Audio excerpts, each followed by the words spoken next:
Uh, all right, everyone, we are back, and we have got game two between Snitches Get Stitches and 2+2. Should be a pretty good matchup. 2+2 showing they are very strong, but Snitches Get Stitches are no slouches. No, absolutely not. They have shown themselves to be incredibly capable of holding their own against many of the teams here in Chair League. And I am actually looking very forward to this game because this is like we kind of expected Rixer for Kids to kind of just run away with it. We expected ADEZ to kind of keep pace, but like everyone else was going to be like that mid level to where we were going to get all the best matches, honestly. Yeah. And this is one of those matchups where we're just expecting everyone to just knock the snot out of each other. So. And it looks like everyone's ready, so we can get started. Alrighty. So. All right, here we go into the game. I love the jokes. I always appreciate some good jokes.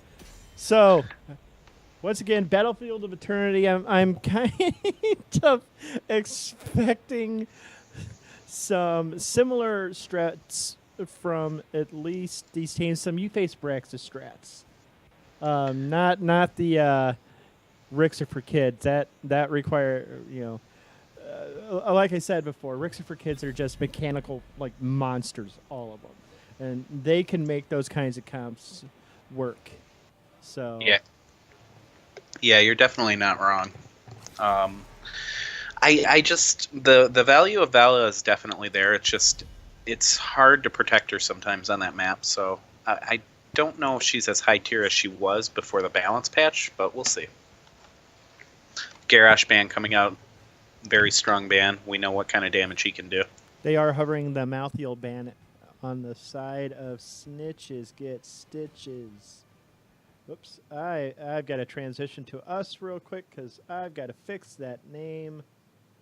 It is hanging off because Snitches Get Stitches is so long to fit into that tiny little box. And it's fixed, and we're back. So I like that you're trying to talk about this draft with me, but you forgot you were on mute there for a minute. I wasn't trying. I didn't really say anything that time. Okay. So, running out the clock, Snitches Get Stitches. They're finally settling on that Malthiel ban, and that does leave this Vala or something else to get picked up. Yeah, I don't know how much I value Vala at 1, but that's just me personally. I'm interested to see what 2+2 is thinking here and how they want to approach this map. Yeah, definitely. And this first pick will definitely kind of tip off like how this draft's gonna flow. So, and really, again, that Vala first pick not gonna really surprise me that much. I wouldn't even be shocked at a Tehran first pick, just because the birds get so much value, and those birds are unchanged. Yeah, Tehran is very strong here, and also obviously the very long-range stun, always helpful to have on your support. Definitely. So they're still just kind of sitting on it, but they go for the gray main, and that's, on this map, it doesn't tip your hand too much. No, Greymane's just a very strong hero, very well-rounded, able to do good burst damage up close and sustain damage with the cocktail, so you get the best of both worlds with Greymane. Yeah. He's definitely not bad unloading on the Immortal. You can usually leave him there by himself and defend your own Immortal. There's a number of ways you can play him. But we see the Rhaegar and the Arthas, and I like those two picks here. Yeah, Rhaegar and Arthas work really well together because Arthas obviously has the opportunity to go with Sindragosa when he knows Rhaegar is backing him up with Ancestral. And if he still goes with the zombie, that frees Rhaegar's ultimate up for other heroes that get picked later. But the main thing is Rhaegar is very good at camping, and it's kind of important on Battlefield of Eternity. Yeah, and both those heroes are absolutely incredible at counter initiation. Definitely, with the Ring of Frost around Arthas, or I'm sorry, Ring of Frost, No, it's the Ice Frozen Wastes or whatever. Frozen Waste, yeah, and obviously the slow totems on Rhaegar. We see an Uther and Anna pick on the side of 2+2 though. What do you think about that, Zax? That's going to be an ungodly amount of healing for that gray mane to jump in. So this is kind of lending itself to a dive comp right now. So I'm expecting some kind of maybe an Anubarak on the side of 2+2, ETC maybe, but they're definitely lending themselves towards getting in the faces of snitches get stitches here. So we'll see how this turns out. And they kind of sniffed that out, and they ban out the ETC. It's a really good ban here. ETC is very strong and disruptive. You don't want to have to deal with them. The Vala ban was almost immediate. That's a good spot to ban Vala at. Yeah, definitely. So now with the next two picks coming out of Snitches Get Stitches, we're going to see how they choose to complement the Rhaegar and the Arthas. Obviously, they need a DPS, probably another tank in this spot as well. Yeah, you're not wrong on that one. They might elect to go double support and 2 DPS as well, or maybe a bruiser. But I mean, you have to figure out a way to deal with Greymane, who's already being shown as a person that's going to be able to dive on you, especially post 10 with Curse Bullet active and can burst the damage in really quickly, and on the backs of a Divine Shield from Uther to keep Greymane safe. And they elect to go with Li Ming and Artanis. I think that's a good answer. Yeah, I think that's a great answer. Li Ming and Artanis. Li Ming, her ability to just throw poke damage constantly. Also, punishing a Greymane with an Arcane Orb as he jumps in is really a really good way to make him regret his life. Artanis with Amateur Opponent will get bonus damage onto the Immortals. That would be the way I'd expect him to go. But now we've got a team who needs tanks. Yeah. You probably see a tank bruiser here. I honestly like Sonya and Nubarak, but we're gonna see Tychus. I love it. And Tychus and Candy King Muradin. Ew. So 2+2 already throwing the game. Remember, kids, winners don't pick Candy King Muradin. But this is an interesting spot for Muradin right here, because the Sledgehammer did get buffed to 350%, which works on the Immortals. If he gets that quest finished quickly enough, he's going to be able to stack a lot of damage onto that Immortal in a hurry. Now, he's going to chew through his mana, but late game Muradin on Immortals can solo the Immortal easily. You know, that's pretty impressive. You get up to 35, 40 stacks on Muradin, and you're doing like 2,000 damage just straight up. Tychus also receiving a recent little bit of a buff and making him more relevant again with the slight adjustments to Vala and Raynor as well. But we see the last pick, the woman with 2 rib cages herself, Lunara, gives her that extra, that throwing strength. Yeah. We here at Nexus Commentaries will always remind you that centaurs always have 2 rib cages. Yeah, it's just an objective truth that you all have to deal with. So here we go. Game 1. Battlefield of Eternity between Snitches Get Stitches and 2+2.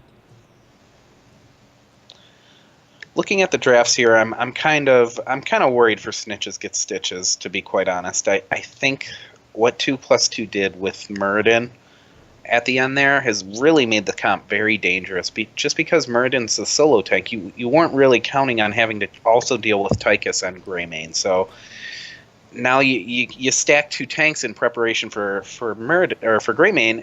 Now you got to worry about Tychus.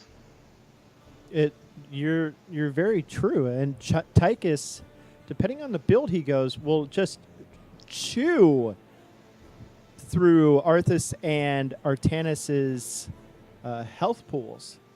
So yeah, and the laser can be very disruptive for Lunara. She has a hard time escaping its range if she overcommits, and the position on the laser is very good. So that could also be problematic for them if he elects to go with the laser. But let's get right into it. On the blue side, we got the team of Snitches Get Stitches. And representing the Rhaegar, we have Majesty. On the Arthas, we have Bandito. On Artanis, we have Spectrama. On Li Ming, we have Tryhard. And on Lunara, we have Jamster. And on the side of 2+2, we got Hollis on the Throw Muradin, McNulty on the Tychus, Skegum on the Ana. Salgar is going to be playing the Uther, and Axon is going to be on the best Greymane. Pretty standard picks from all sides here. Piercing Darts on Anna for her quest. Hammer of the Lightbringer on Uther. Get him that extra mana restore, and the cooldown on Hammer of Justice goes down. On the side of Snitches Get Stitches, we got Frost Presence.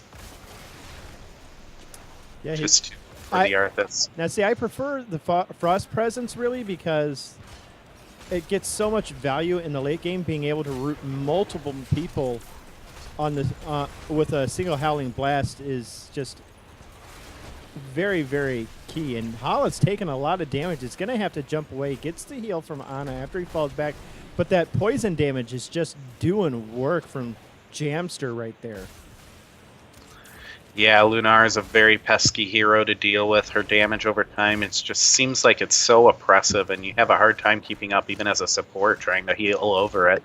Yeah, it's Spectrama having to look like having to tap that well real quick. Gets a rotation from Tryhard just now. Is going for a swap, gets it onto Salgar, but it's Uther, so he just heals himself up and hits him with that well met. Meanwhile, in the bottom lane, Bandino's taking a lot of damage after getting hit by the grenade, but the heals come out from Rhaegar, and he's back in this. Bandito looking to dive in to save the Lunara. No Howling Blast comes out. He might be saving it. They caught Tychus, but Bandito has overcommit. He's taking tower damage, he's taking overkill damage, and he's going to have to retreat once again. Yep, he decides that he's going to hearth back. McNulty decides to throw a grenade out. And now we've got the Immortals spawning up. Spectrama looking for a swap, but eats another Hammer of Justice. Some good reactions from Salgar. Catching Artanis mid-swap with that hammer is not as easy as he's making it look. Yeah, no, it's something I very rarely pull off. That Hollis going in, but Spectrama eating an awful lot of damage right there. He is in a bit of trouble. And he's going to have to either tap or go back. Him sticking around is definitely not in their best interest. And Hollis sitting there on that Muradin looking for another stack on that Stormbolt quest. But Arthas does end up going down. It looked like in the top lane. Yeah, Arthas was trying to defend against Axon and Salgar, who have yet to leave top lane as they bully this top fort. Yeah, Spectrama responding in there, and really, this is given 2+2 just a huge lead right now. Yeah, they're choosing to forego this first Immortal, not putting much value on it, and instead focusing on the structures. And it's paying dividends because they've got almost a full level and a half lead at this point. Yeah, but instead, now we have Stitches Get Stitches with a very, very, very healthy Immortal. And here comes a nice little engage. Spectrama going in for a swap. Gets it on Salgar, and they're going to get a return kill onto the Uther. And that's a a lot of their healing just going to be gone here in a second. Yeah, Uther got caught out a little bit too far, and Arthas caught wind of him, and the team was quick with the rotation. Artanis showing up and securing the kill with the swap. Yeah, they're going to definitely be able to get this front gate fairly easily, and that just immediately just recovered that experience that they were down. Yeah, good equalizers, taking the same amount of structures your opponent just took from you, and now they're trying to push the advantage with this mortal. They're going to get the well, but it's going to be a tough go to stay for it, and they wisely retreat. Tychus in hot pursuit with overkill. Lunar is going to try to put some harass damage on. We see the slow totem come down for the disengage, and they're going to have to let them go. Yeah, nice, really smart timing on that disengage. Looking at the bottom, we got Bandito and Hollis. Some hot tank on tank action in the bottom lane. Bandito tapping the well, coming back in. Hollis sitting at about half his health, but Bandito is just going to get blown up here. The damage. Arthas has been proving to be too resilient to kill thus far. Is he going to get out a third time? Yes, that is the third time he's escaped a 2 or 3 man rotation that looked like utter death for him. Yeah, he's getting a lot of value between that Frost Presence and the Frozen Wastes on that Frozen Tempest talent right there. Being able to delay enemies further. And that's what I was talking about. If you watch that just there, Axon leapt right into an Arcane Orb and lost about 20% of his health right out the gate. And that's such a good punishment for this Li Ming to try to achieve, and they're going to try to contest 2+2 from getting this, and they're going to maybe stop it. They get it one kill, they lose Arthas in the meantime. Tryhard having to get away. They're going to didn't go the way they wanted it to. Arthas dying early was a really, really big problem. Salgar holding that Arcane Orb just now. Ooh, Majesty could wreak some havoc just now, but decides not to, as the next mortal spawn occurs. Aggressive spawns for the teams right here.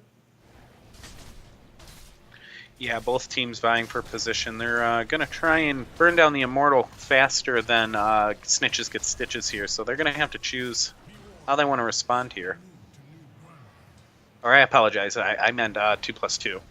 Yeah, this is definitely an Immortal burning comp. Majesty in a lot of trouble. He goes down, but thankfully it's a very defensive spawn this time around, and this will give Snitches get Stitches the time they need to recover from losing that Rhaegar just now. But 2+2 isn't waiting. They're going to go in and try to put as much damage as they can in the mortal while they have the advantage with Rhaegar down. Arthas trying to go in, but he takes a lot of damage and eats the sledgehammer from Muradin. He has to retreat. We see the Li Ming bolt come in, and they're looking to try and defend this Immortal, but Salgar got extended there a little bit, chasing down, and now he's taking a lot of damage from Artanis. Artanis is focusing down, and Uther is going to go down. Yeah, but Uther, goes for him. Uther going to be able to throw out a ton of heals. Might give Snitch or 2+2 the time they needed in order to defend, but again, Snitches get Stitches. Got to capitalize on this. They're doing a great job of out-soaking Snitches to get Stitches 2+2. Our Bandito taking an awful lot of damage. He might go down to this. Oh, and they don't get the Immortal either. This is looking really bad for Snitches get Stitches. As Spectrama takes a lot of damage, Muradin will not leave him alone. We see the swap come out for a safe disengage on Spectrama. Very smart move there. And 2+2 just settles for taking the Immortal. And oh, it looks like Greymane is in hot pursuit. Majesty, you wizard! You are amazing. Did you see that? No, I missed it. What happened? So he was in a vent, and Uther came in to check it, and he switched vents right where Uther is right now, moved up to that one. Uther didn't check it a second time, and he got out. That. I wish I would have got that. That sounded absolutely amazing. Thankfully, this Immortal is very, very low shield, very low health. It's not going to get anything, but Red Team. The bigger Immortal is in top lane right now, and Tychus being in the Commander Odin, putting out a lot of damage and getting that fort down immediately. Yeah, that is That is honestly the ult I would have picked right there. The resistant as well as that huge amount of range. Majesty in a lot of trouble. Nice root on it too, but Bandito is just so low on health. This isn't exactly the fight I would pick for them. And they lose 3 trying to fight into ultimates, or heroics. I'm sorry, wrong game. I call them ultimates too. No. We do our best, but yeah, that was a mistake trying to engage there without ultimates, and they're gonna make them they're gonna punish them by taking their camp. They're going to take this bot fort as well with the help of this shaman camp, and it's not really going to be that difficult.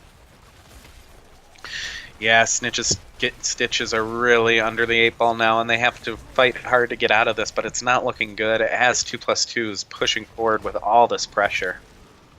Yeah, and we see Bandito eat a stun right there, eats another, and it's very possible. Oh, and holds that cursed bullet as well. Bandito gonna back to base. They're not gonna really get any further value out of this summoner camp as it goes down, but they're gonna take that bottom siege camp just to kind of deny it from snitches get stitches. Yeah, you definitely don't always take camps just for their value. Sometimes you just take them to make sure your enemy doesn't get them. Yeah, and we'll see where these spawns come out. Now, I still think Snitches Get Stitches can outburst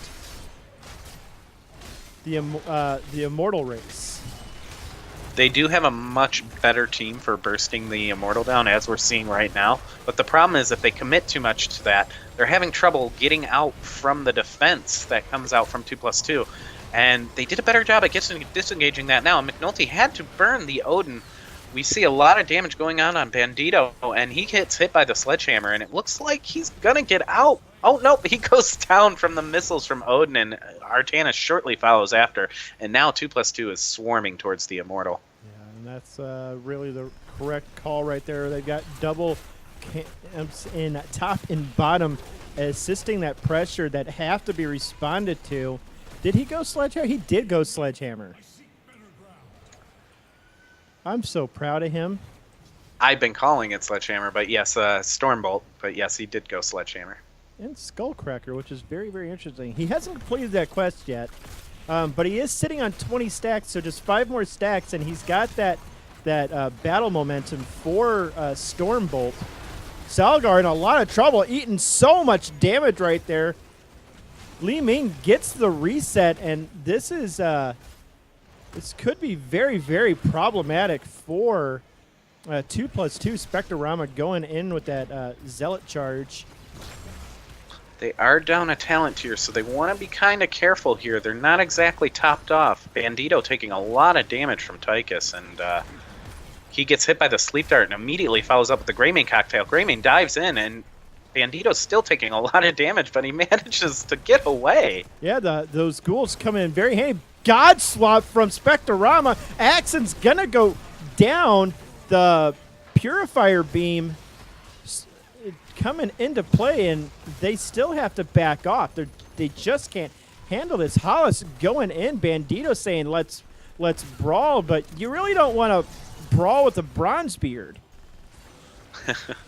It doesn't turn out well when you're getting in Muradin's face most of the time. No, definitely. And now with Anna having nano boost up, they have to be especially careful, because if Greymane gets back in time, and it looks like he will for this push, they could be facing a very dangerous situation.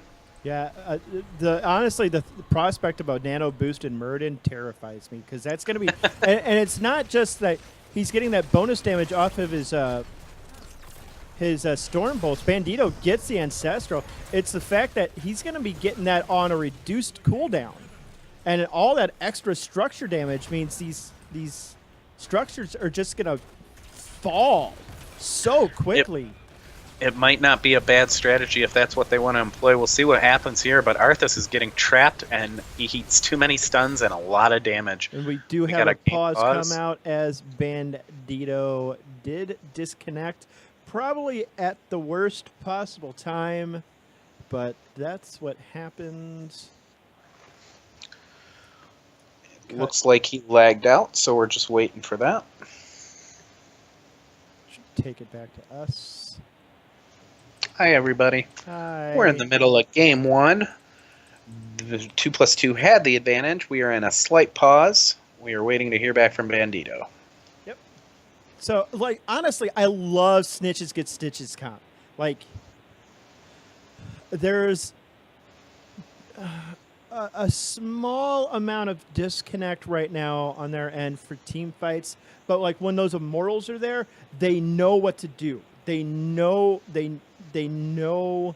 their game plan, and they're executing it very well. They're just, because of the level difference, they're just having just a small amount of trouble just finishing it off.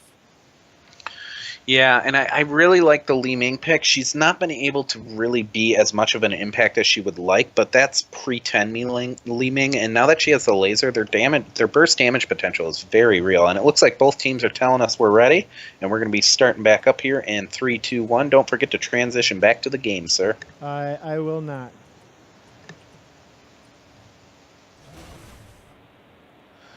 And Artanis is taking a lot of damage. He tries to get the swap, but he's still going to go down.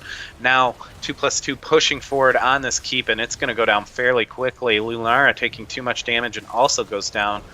The Sleep Dart goes out onto Majesty. Majesty trying to escape, but Greymane is going to have to let him walk through his wall. Salgar's taking a lot of damage. You might have to be a little bit careful here because he just gets blown up. Li Ming with the reset, immediately putting the laser on Hollis, but are they going to be able to fend off this push? Tychus is focusing down Bandito, and Bandito's taking a lot of damage. He's going to be forced back to the Hall of Storms. The Immortal's still taking out damage. Now it looks like they're going to change focus to the core. They're putting damage on the core as much as they possibly can. Skyrgam is being chased down by Majesty, and he's going to go down. Hollis is taking a lot of damage. He's going to go down. It's all on Axon to finish him, and he does, and the first game goes to 2+2. Yeah, that was actually a very exciting end to that game. Yeah, definitely. So very cool. With that, let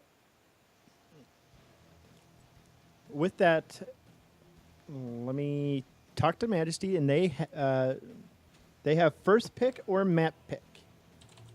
Okay. It's unfortunate that Bandito was having connection issues there near the end in what was a very competitive game. And like you said, they were out for blood, 7-14 on the kill count, but Snitches Get Stitches had something going there. There was just one piece missing in the team, it felt like. Yeah, maybe. Yeah, go ahead. Oh, maybe a different support besides Rhaegar, or maybe not Li Ming. I understood Li Ming for the reasons you outlined with how good she was at keeping Greymane pressure off, and I do agree that it was starting to work out more there near the end, so I don't know. So it looks like 2+2 will have first pick this next game. And Snitches Get Stitches are currently discussing which map they would like to play on. I've got good hope for Snitches Get Stitches this game. I think they can pull this out, make it a 1-1, and we'll have our first 3-game set of Rekt League. Oh, we still haven't had one? Because nope. I missed week 2. Oh, wow. It's been nothing but 2-0s.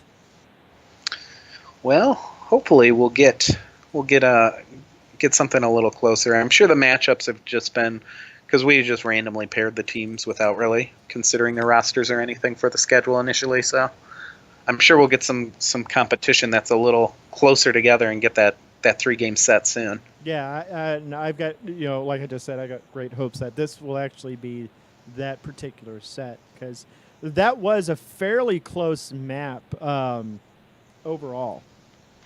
Yeah, like I said, it just felt like they were missing one piece on Snitches Get Stitches. They were so close throughout the entire game that just things would turn against them the longer the team fights went on. Mm-hmm. Looks like Snitches Get Stitches are still discussing which map they would like to play on.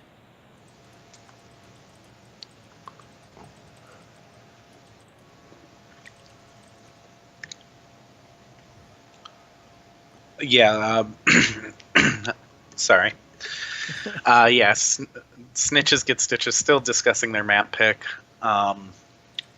we're moving into Game 2 here for Rekt League. We are a startup league just trying to bring you amateur heroes action as much as we possibly can. Get these amateur games casted so there's VODs of them. They can study their own VODs, work on things together as a team, and we get to do our favorite thing, talk about heroes. So if you're new here, go ahead and hit that follow button. We really appreciate it. Moobot will give you also plenty of instructions for donating and all that if you feel so generously inclined to help us out. We're going to Pirates Bay. I love it. Blackheart's Bay. It's been a minute since have we casted that yet? No, I don't think we have. We haven't. So this will be a first time for Nexus commentaries. Blackheart's Bay. Get hype. Let me see them. I don't know. Do we have a pirate emote yet? I don't think we really do. We don't have a pirate emote. I mean, I know our channel personally doesn't. I just mean Twitch in general. There's got to be. I figure there would be, but I don't think there is. Nothing good for pirates, man. I guess you could spam coins. Aren't there coins? Maybe not that either. Getting a bunch. Just spam Kappa. Yeah, there you go. Just spam Kappa chat. That's all we need. Okay, so McNulty had to peace out, so they're bringing a stand-in, which is fine. It looks like Flyest Raven is gonna be that.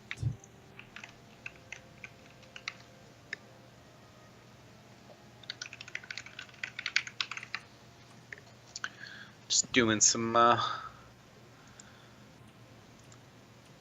making sure that our chat is satisfied while we get this match set up.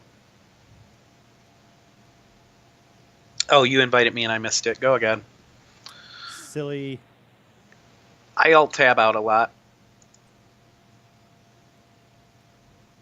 Do they play again? Rixer for Kids do not play again tonight, but they will be back with us again next week. Yep. Next week, Rixer for Kids will be playing 2+2, and in oh, hold on.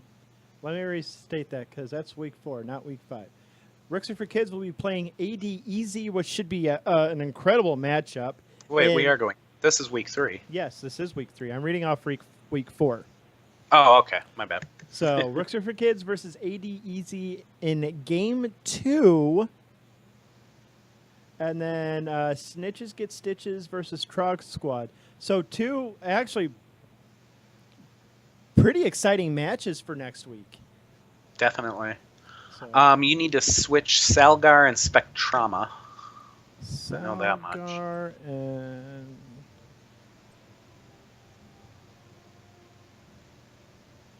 I think Axon or yeah, Axon might go switch with Salgar then. Oh, it's Tryhard. Axon and Tryhard now.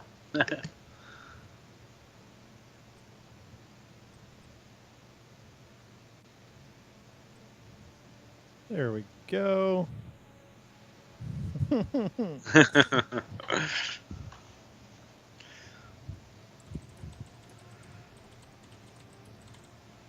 New team. Yeah. It looks like the sub. Was that the sub that dropped out there? Yes, he did. So we're just waiting for that substitute to come back, and then we'll be good to go now. Donison or not? McNulty, I believe, is their captain, and yeah, the loss of your captain is kind of a heavy blow. So maybe Snitches Get Stitches can actually capitalize on this. And hey, Kitty, he's a good boy. Yeah, it'll be interesting to see if. Let's see if Flyest Raven's coming back.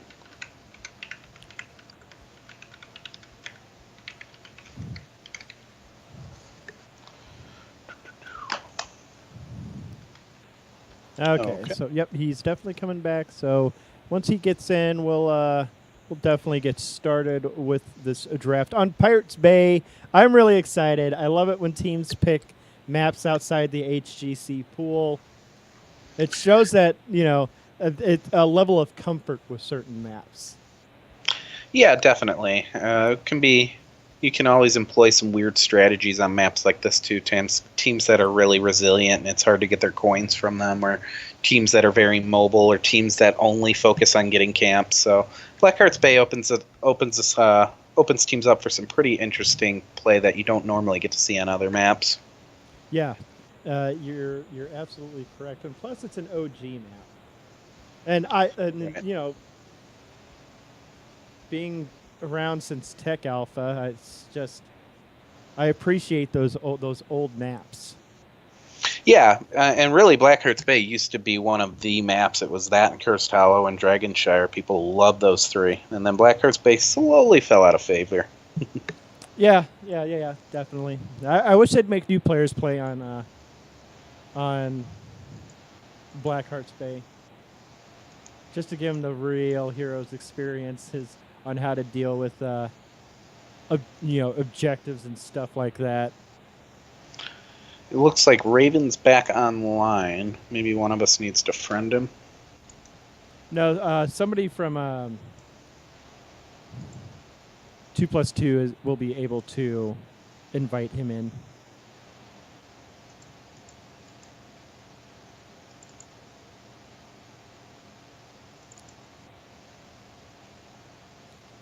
Okay. Apparently, I get no personal space.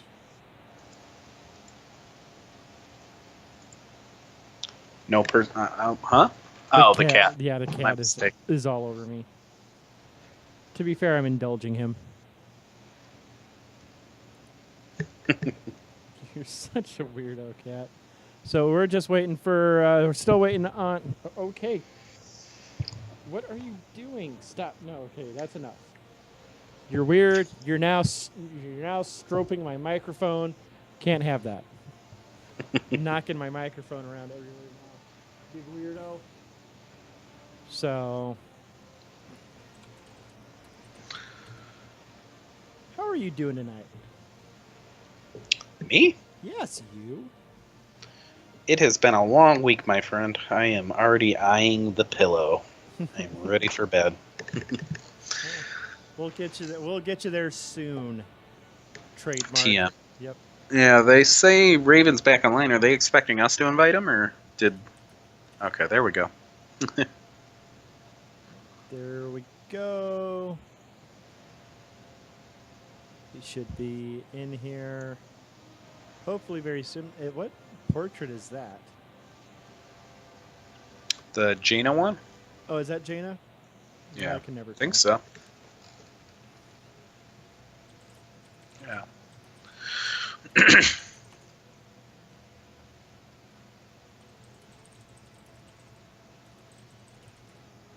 Okay, looks like both teams are ready. Here we go.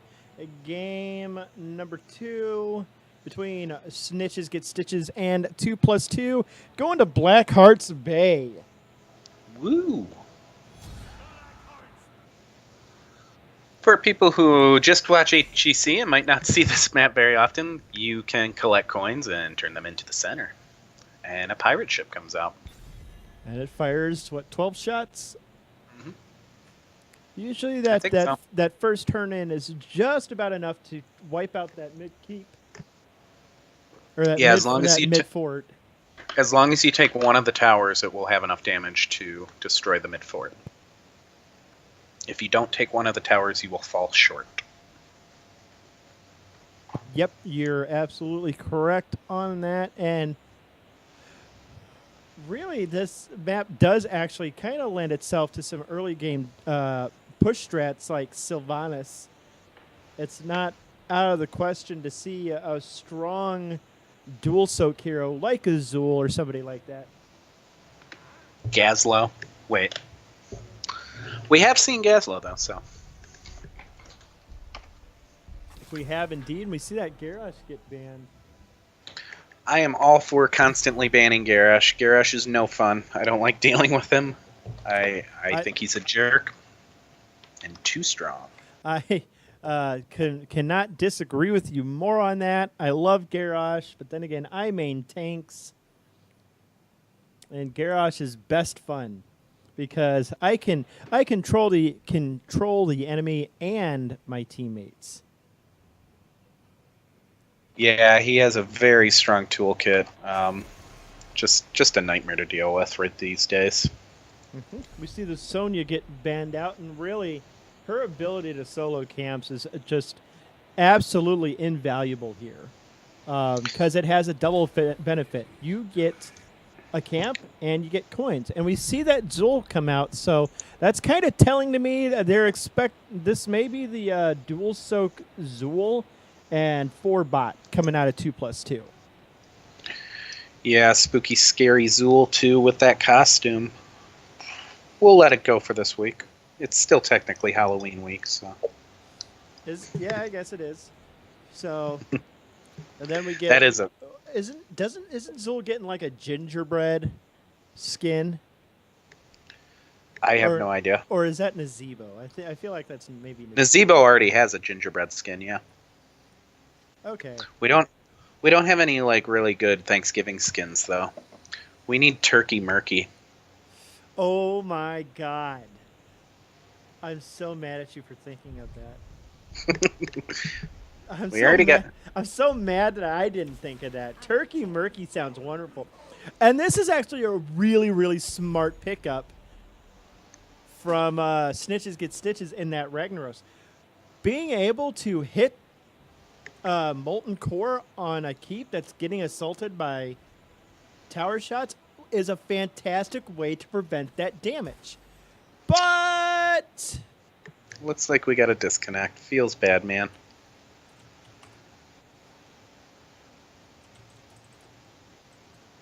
So we'll likely go back to the same exact draft that we had. Just gotta wait for Jamster to come back. Yep. Rip Jamster's internet.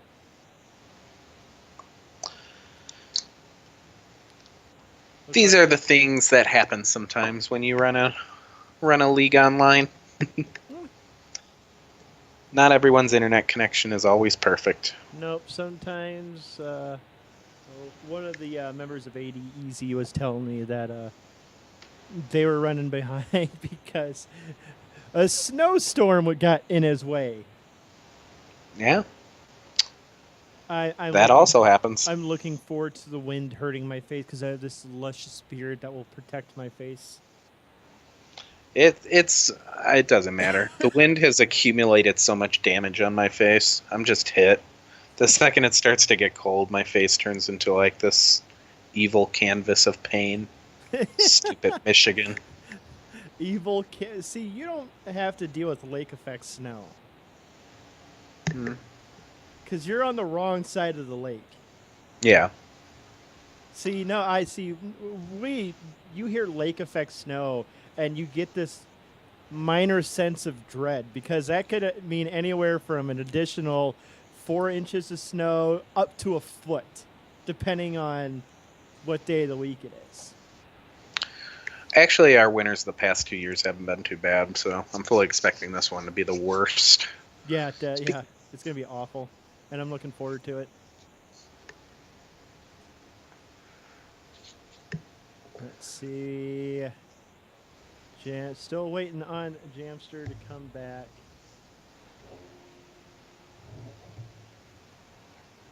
Yeah, we'll give him some time. See, can get these internet problems resolved. There he is. Welcome back, Jamster.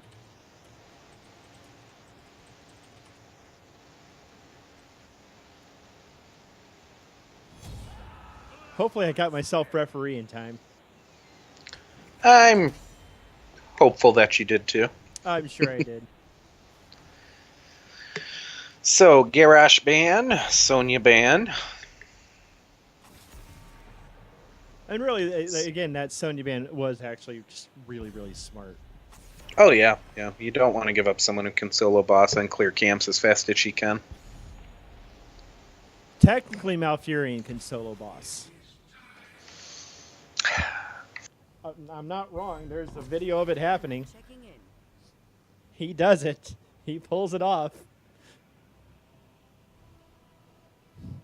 Someone viable who can solo camps is what I'll say. You're saying Malfurion's not viable? Not if you're picking him to solo camps, no. All right, so once again, the Ragnaros again, like I just mentioned, is a pretty smart pickup in my opinion, just to prevent that damage from potential core shots or from pirate shots. Yeah, the body of the coral soak up, I think, 3 shots. Oh my god, Gaslo and Asmo. That's triple specialist. We have a triple specialist comp now. The potential for pushing is very strong on Blackheart's Bay. It's a very large map, and it's hard to cover everywhere. So having the push spread out between the lanes isn't a terrible idea, but I fully expect them to try and really pressure one lane near the start. If they go God, they can't go Sylvanas.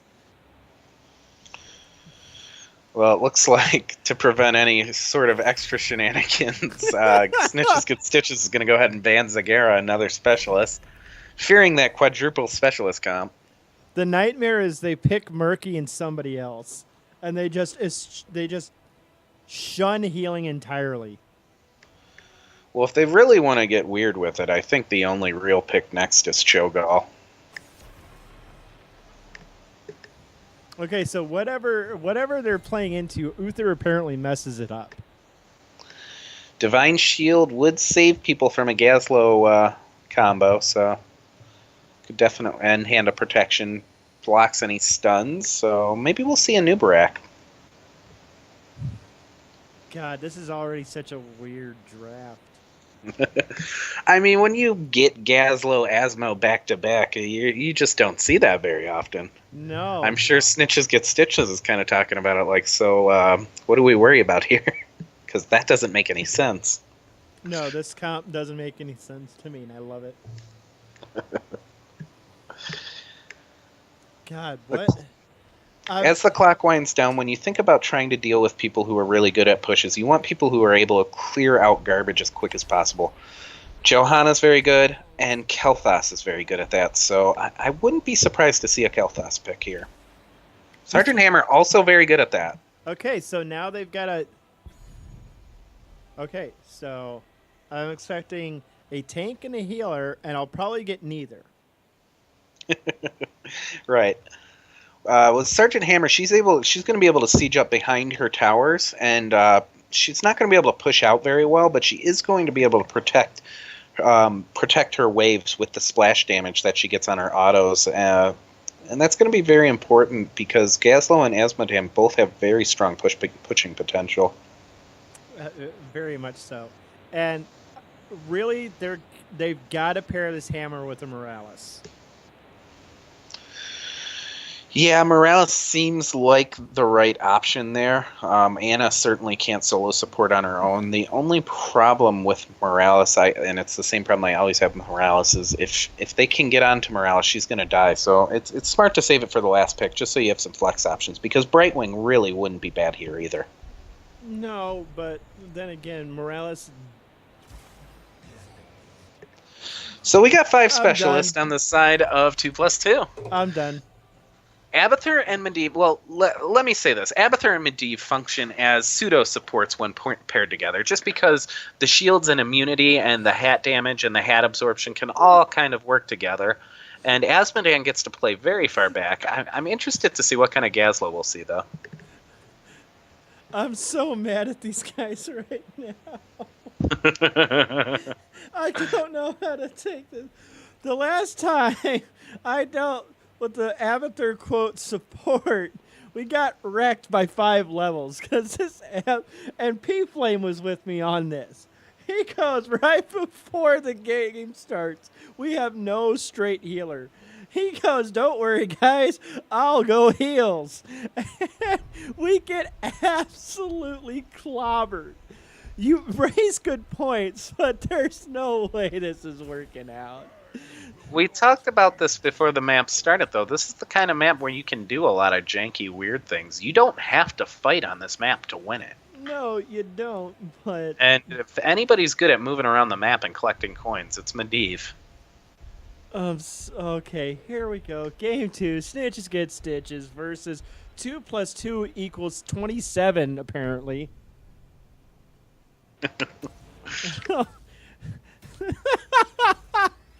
How do I take this game seriously? I, I love it. I love it.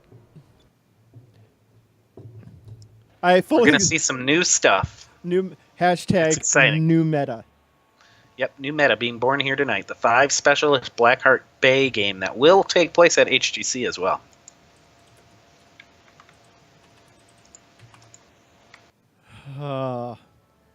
And I have to introduce 2 plus 2. Oh God, how is this gonna work? They have so much push, but they have no.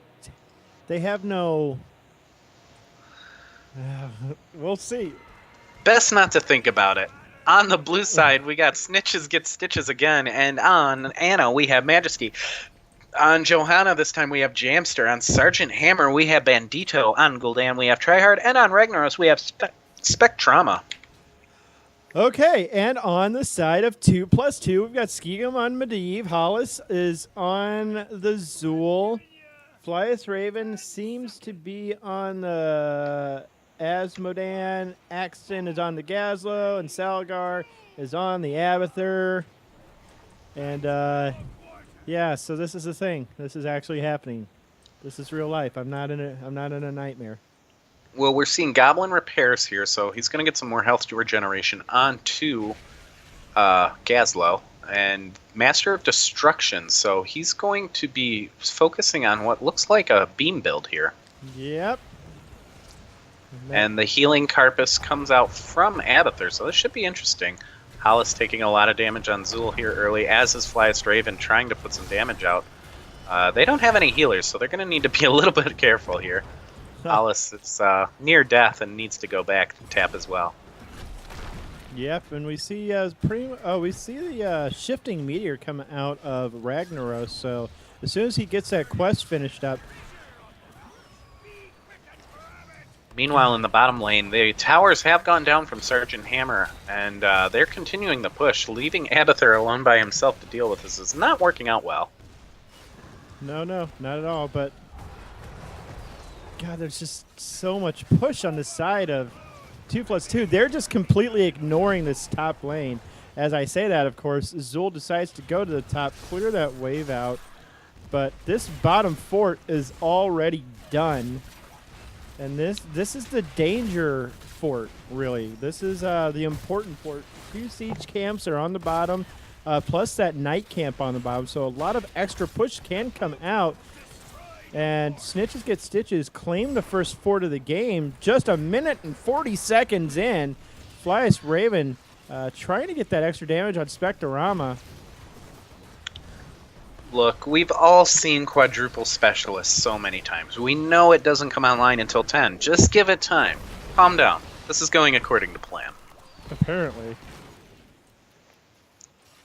But we see Molten Core already get popped from Spectrama. He's going to back. Tryhard coming in. He should be careful. He's taken the auto creep kill right there to get some extra creep heal. And it looks like Skygamma's going to come down and try to assist here. I don't know how much Medivh can do by himself, but this leaving Sergeant Hammer on check strategy is not really working in their favor for 2 plus 2. No, it definitely isn't. This front keep ball already going down. Salgar. But Zool goes down to the top, and Spectrama happily is going to claim those 3 coins. Whew.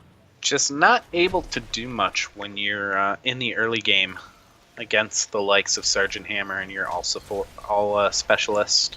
Yep, Jamster and company going to take this aggressive siege camp right here, and there's not a lot that they're going to be able to do to stop this. They could definitely try to drop some turrets, but that's not really going to help. That turret's going to get cleared out in a hurry. And now they're probably just going to move on. They're taking this this coin camp. They're going to go for a turn-in and really Bandito playing it smart right here, but Asmodan Asmodan. goes down in the middle lane. Hollis up at the top, pushing away, getting some good value. Sergeant Hammer sieging up to protect the turn in there from Medivh's interruptions. They just need one more coin. Who has that coin? It would be Spectorama, who's sitting on 5. All right, going back to the bottom lane. Tryhard versus Axon. This is not a matchup Gazzo's going to win. Tryhard with the Fell Flame is going to be able to burst those turrets down in a hurry as long as he doesn't get too aggressive. Interesting that we see the mule pickup from Abathur. They're going to try and protect some of these forts here. Yeah. It's not really going to work out. Nice route onto Jamster right there. Now he has to run away from this laser beam build Asmodan. And it really just looks like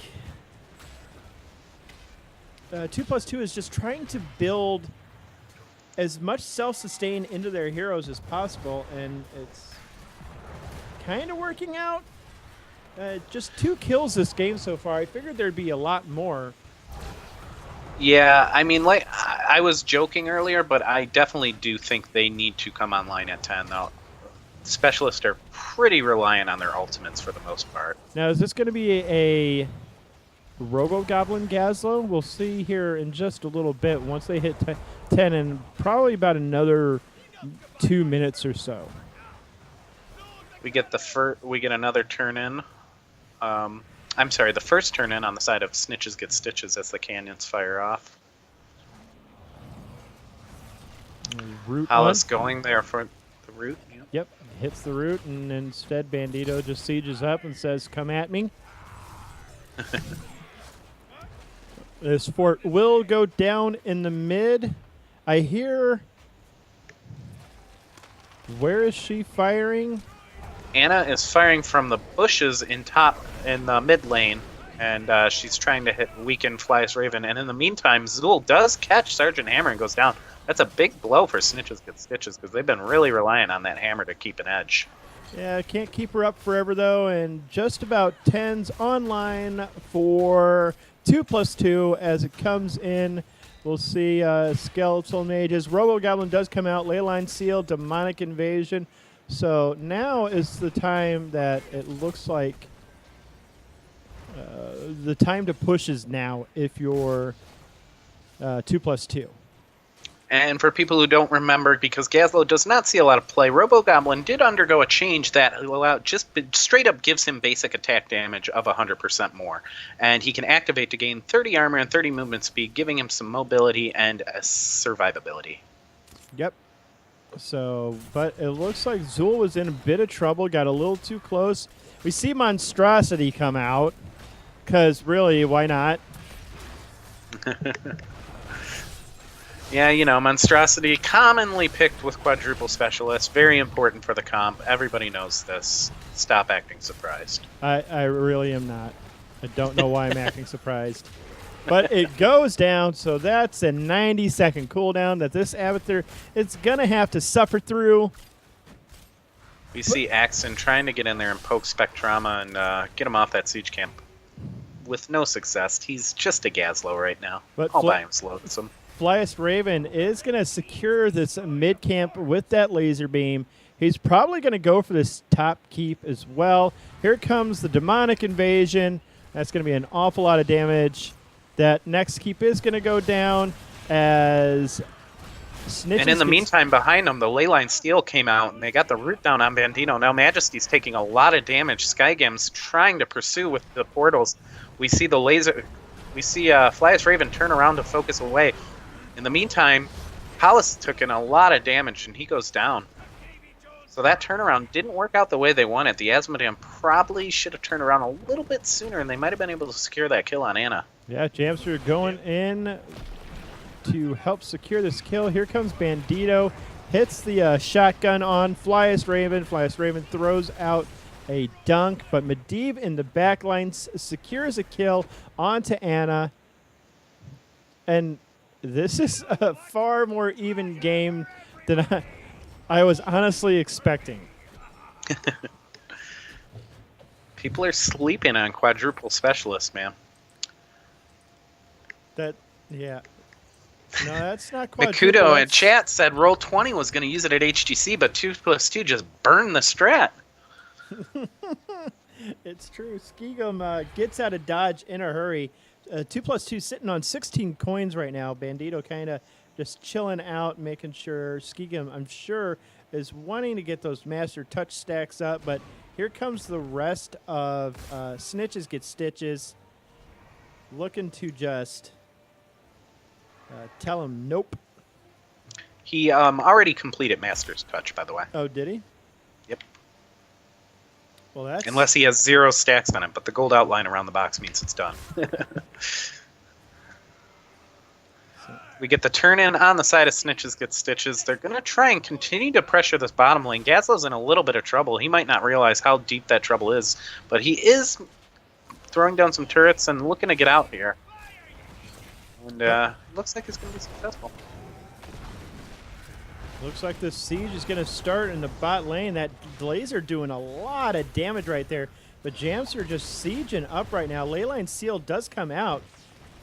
Little bit of anti-synergy right there, but the Leyline only is going to delay the inevitable here at this moment, as there's no real way to stop Hammer from sieging up. But in the meantime, we got the Monstrosity and Asmodean pushing in the top, and the top keep is about to go down for Snitches Get Stitches as well.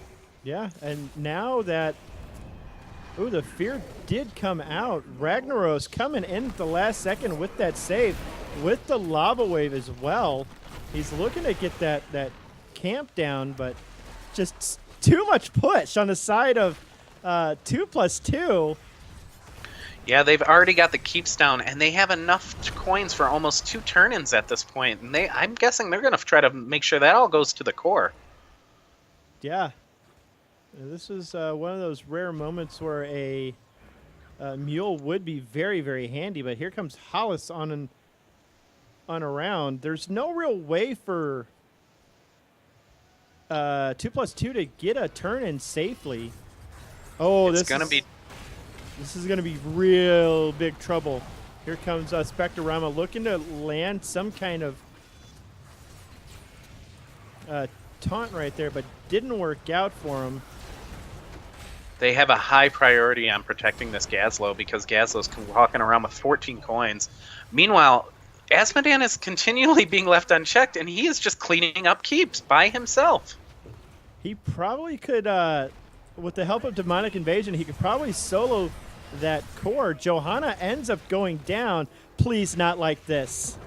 That is really bad news, because quadruple support really thrives when the tank goes down, as everybody is already very well aware. No. Or I keep saying support, quadruple specialist. Isn't it quintuple? Quintuple, yes, you're right. I am all over the place, very tired. Bandito is back on the mid lane, trying to clean up some of this pressure that is being employed by 2+2, and they make their first turn in, and it's going right over to that tower. Well, 3 wasted shots right there, so that's a benefit. So that means this bottom keep will stay up. Gazlow has been camping all over the map. That's why his coin count is so high. The threat of Gazlow has been very tough for Snitches to get Stitches to deal with, because they haven't been able to really pin him down. He's kind of had free reign over the map. Yes, this is very true, and that monstrosity coming into play once again. This is by no means out of the realm of possibility for Snitches Get Stitches to win, but it's going to be very, very hard as Skigum and Hollis both turn in their 6 coins, and now that bottom keep is going to go down unless Spectrorama times a Molten Core perfectly. Yeah, it's going to be tough, and he's still going to take damage pretty quickly and get knocked out of that Molten Core, so he might not make that play here. He might wait for the fort to go down and see if he can pincer. It's very true. And here comes the swing right there, coming in. The nice protection, but oh, this is going to be a really big team fight. Medivh goes down. Here comes the fear. Hollis is going to go down. That's 11 coins on the ground. Yeah, that was a bad place to be for Lava Wave. They kind of waited until everybody was on the Bridge of Doom and the Lava Wave came out, and now they're going to go turn in and likely push bottom for core. Yeah, this is definitely their game to lose at this point. That's enough coins for another turn in, but Salgar playing smart. I think they know that all they can really get right now is a turn in because they have to deal with quadruple catapults and Abathur, and well, it looks like they're going to try to push for it anyways. It's kind of a risky proposition at this phase in the game to go in when you only got really 10 seconds of good push power. It's true, but this top fort's definitely going to be taking damage, and now that that lane pressure in those two lanes are going to be equalized. Yeah, Ragnaros and Gul'dan both had to retreat though to play defense there. They were able to get 2 keeps out of that, so that was a very valuable turn in. Now they just got to get out alive. Well, I'm expecting a leyline seal to come into play right here. And that, Medivh cheats comes into play. The Bandito taking a lot of damage. Johanna having to run. It's gonna. Oh, what a portal by Medivh. Medivh's right in there, trying to put on enough damage. Iron Skin comes out. It's going to try to keep Jamster up, but it's going to wear out eventually, and Gazlo gets the kill. Oh, but Flyest Raven's going to go down, so nice return kill. If I were Snitches Get Stitches, I would just press B, get out. Yeah, you have to be careful here because the next death means you probably lose, and the root goes down onto Bandito. That's a lot of trouble. Hollis now putting out the damage. They get Gul'dan, and now they're going to march towards the core. Or are they? Spectrama again, but this time they're not going to fall for the Lava Wave trip. Hollis does go down, but Axon and Skegan are still there full health with the support of Abathur behind them. Catapults are moving in on the lanes as well. Spectrama taking a lot of damage, and he's going to go down. That Gazlo hits like a truck, and now they're going to set up to try and end the game. Well, thankfully, Majesty can barely defend this. We get the disrespect mule. Oh my god. Here comes Johanna. She's going to be coming back into play now. They're not getting any damage on this core at all. Yeah, it looked like they were waiting for a minion wave to show up that was never coming, and Abathur's going to have to retreat there. Yeah, the Medivh, the Leyline Seal comes out, hits, lands on Johanna, and they're going to be able to defend this.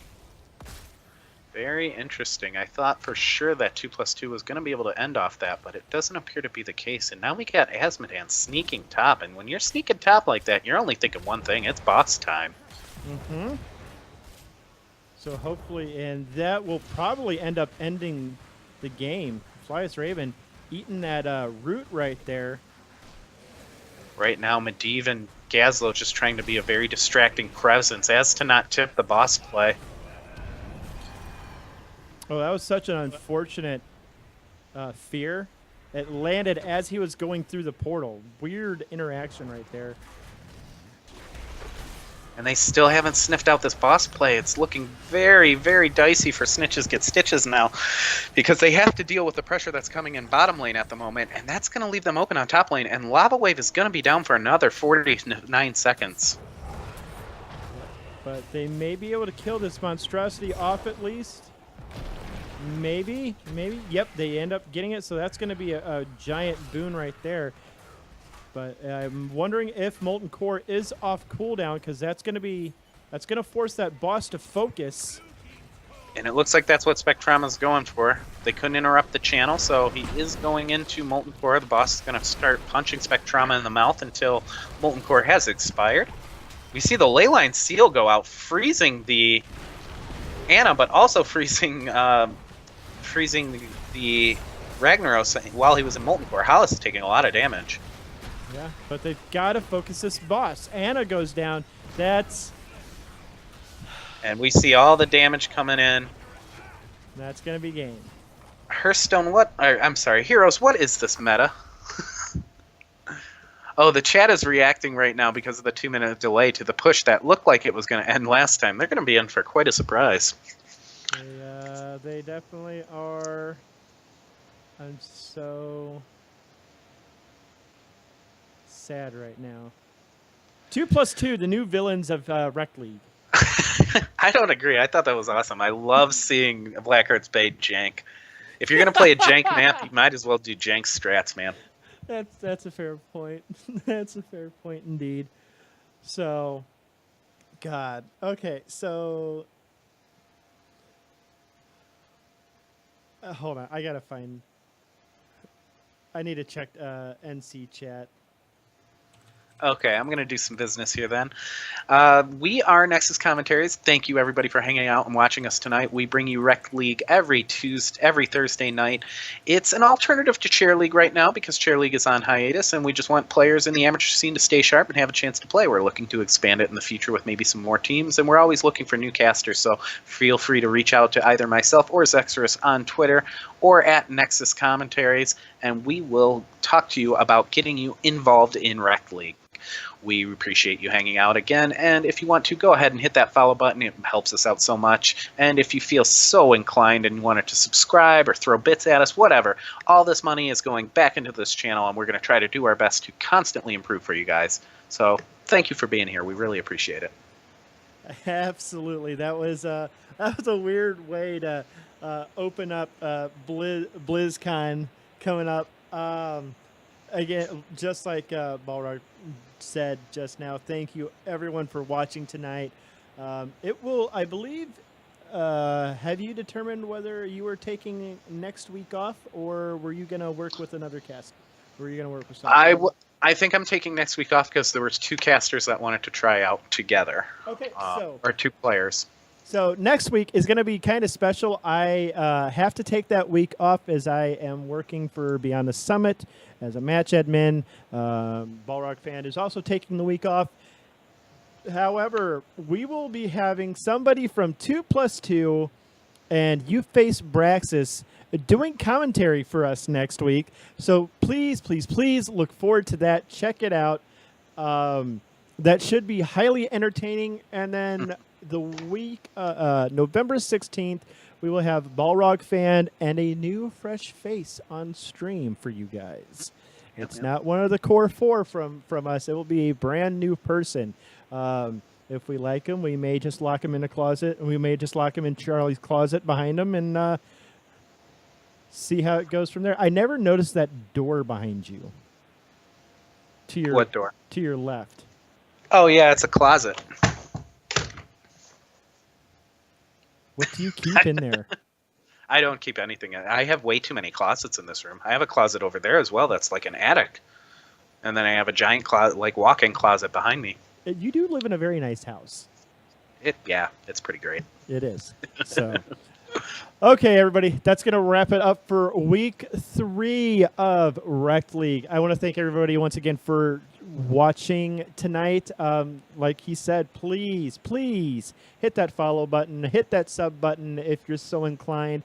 Every little bit helps. We love each and every one of you who check us out week after week. I want to thank all 30 viewers tonight for checking us out. We appreciate that. It's been a long way coming from when we first started, and I'm pretty happy with the consistent viewership that we get. So, any personal shout outs you want to give before we peace out? Shout out to Ariel. She does all of our artwork for us, and shout out to not Element. Oh man, Heroine DP. She did our overlays for us and our weight screens, which we love too as well. So we appreciate both of them contributing to the channel. We couldn't do any of this stuff. Would look like garbage without them. It's absolutely true. So again, that's going to end our night. So I'll send you guys off with a little bit of music, and much love in Kappa, everybody.